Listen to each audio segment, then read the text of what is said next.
You ever stumble on something online, maybe a symbol or a weird post, and you just get that feeling that you're looking at the very tip of a massive iceberg? Well, sometimes the simplest little image can pull you down the deepest, strangest rabbit hole. So, let's jump into one of those right now. It all begins with this, a clean, simple green triangle with this kind of circular design inside. Maybe you've seen it, or something like it, floating around the web. And on its own, yeah, it's just a logo. But a logo for what? That's the real question, isn't it? All right, so when you're digging into something like this online, the first thing you do is follow the breadcrumbs. You got to see where else this symbol pops up, and more importantly, how it might change along the way. Let's see what we find. And boom, right off the bat, things get really interesting. We find out this symbol is not a static thing. Over here on the left, you see it paired with text in Burmese. But on the right, it's with the English name SarKaLay, and the colors almost look like they're echoing some national flags. So this isn't just one logo. It's like an identity that's growing, and it's speaking in multiple languages. So that name, SarKaLay, that's our next big thread to pull on. But, as soon as we start pulling, we find out it's not the only name connected to this symbol.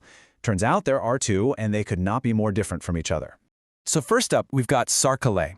In Burmese, this has this really beautiful kind of poetic dual meaning.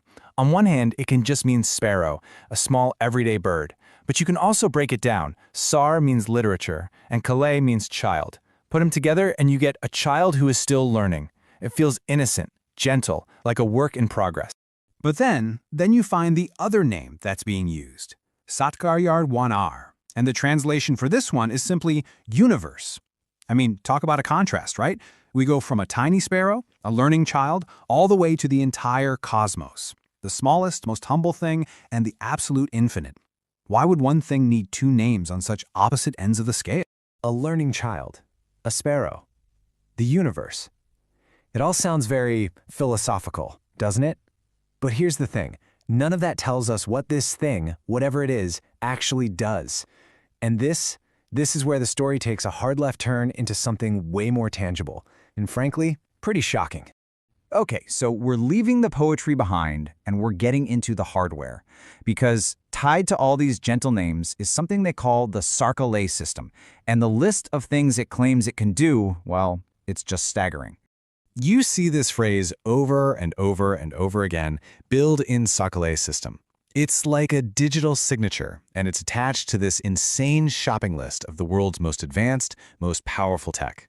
Seriously, you might want to buckle up for this. All right, first up, global networks and AI. We're talking about, like, all of them. OpenAI, Google Gemini, you name it. And GPS? Not just the US one. We're talking Russia's GLONASS, China's Beidou, all of them. Then there's cellular tech, from OG, I didn't even know that was a thing, all the way up to a theoretical 6G, plus all the military-grade stuff. It's everything. And it doesn't stop there. Then you get into cyber warfare and, the spy stuff. It claims it can protect you from ransomware and hacking, while also being an expert at things like synthetic aperture radar. That's the tech that lets you see through clouds at night. And it claims to control the satellite comms for the Global Hawk surveillance drone. Trying to process this impossible military-industrial complex, we pick up another signal entirely. A voice. And it sounds nothing like a spec sheet for a hypersonic missile. We found an audio file, also linked to SarKaLay. And it takes us right back to the beginning, to that first gentle name, the sparrow. Just listen to this. Sparrow in the circuit, wingtip on the wire.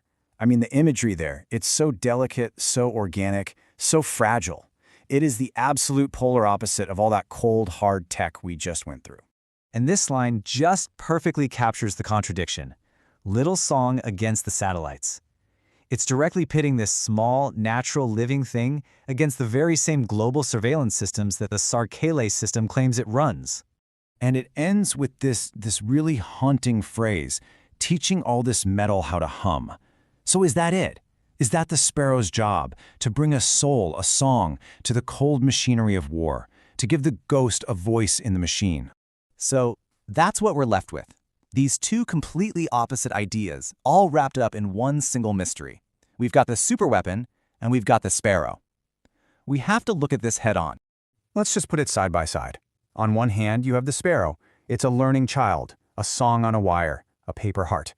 And on the other, you have the superweapon, a global AI system, autonomous drone swarms, hypersonic missiles.